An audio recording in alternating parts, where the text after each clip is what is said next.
Kumusta mga kababayan? Alam nyo si Alice Guo ay habang buhay na pong makukulong.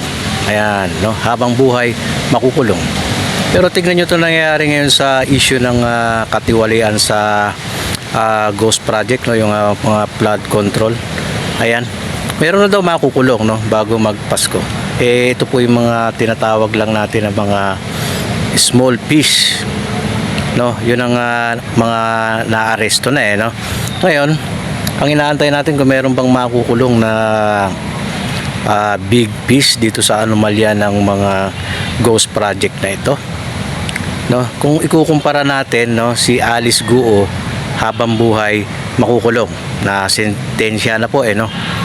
Pero dito naman kumbaga yung big fish, no, habang buhay, no, yung big fish sa anomalya ng ghost project ay habang buhay pong makakalaya. Yan po ang pagkakaiba, no. Si Alice Guo habang buhay makukulong, no, tapos yung mga big fish or mastermind dito sa ghost project ay habang buhay ng makakalaya. Ang laki ng pagkakaiba, no. Sinasabi natin na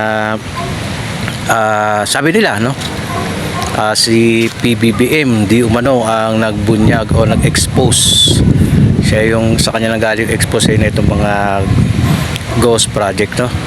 Appreciate natin yun, no? Pero sana andyan na yan, na-expose na yan yung mga malalaki or mga big fish na yan, sana naman mahatulan na rin, makasuhan na rin, maimbestigahan na rin kung sino ba yung mga nalilink dyan, no? Mula dyan sa mga kontraktor, mga involved, mga na-involved na mga senador, mga especially sa Congress, diba? Pinangalanan na nga si Saldico, nagtatago. Ibig sabihin, kaya nagtatago yan, obviously guilty, no. At ito, merong mga lumalabas ng mga video niya, no. Ang pinagtatakot din niya sa video na yan, iniimbestigahan nila, samantalang malinaw naman para sa akin, no.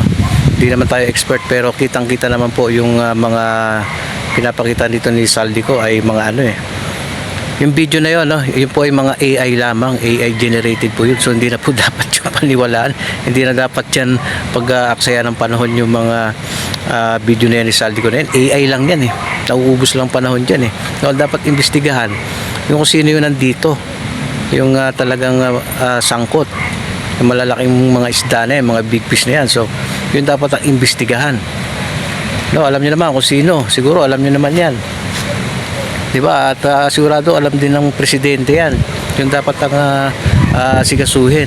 Kung si Alice Guo makukulong habang buhay, dapat meron din makulong. Ang laki ng kaso po ng kaso yan, no? Yung pagnanakaw sa kaban ng bayan, dapat talagang makasuhan ng mga yan, diba? Hindi lang dapat habang buhay yan. Meron pa siguro mga tinatawag na double life sentence, mga ganun. Tapos yung kanilang mga kinurakot, yung kanilang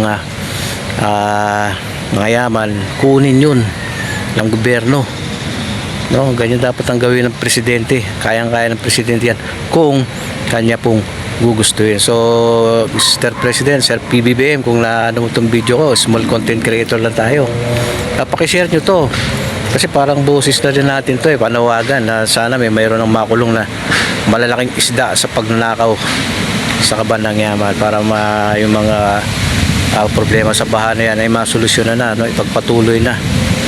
Kawawa naman yung mga mamamayang Pilipino dahil sa baha na yan. Okay, yan po lang yung ating boses ngayon, mga kababayan. Pa-share ng video kung bago ka lang dito sa aking channel. Please pa-subscribe po and share ng video, tapos mag-iwan po kayo dito ng opinion, ano po ang inyong masasabi dito. So hanggang dito na lang, maraming salamat. God bless po.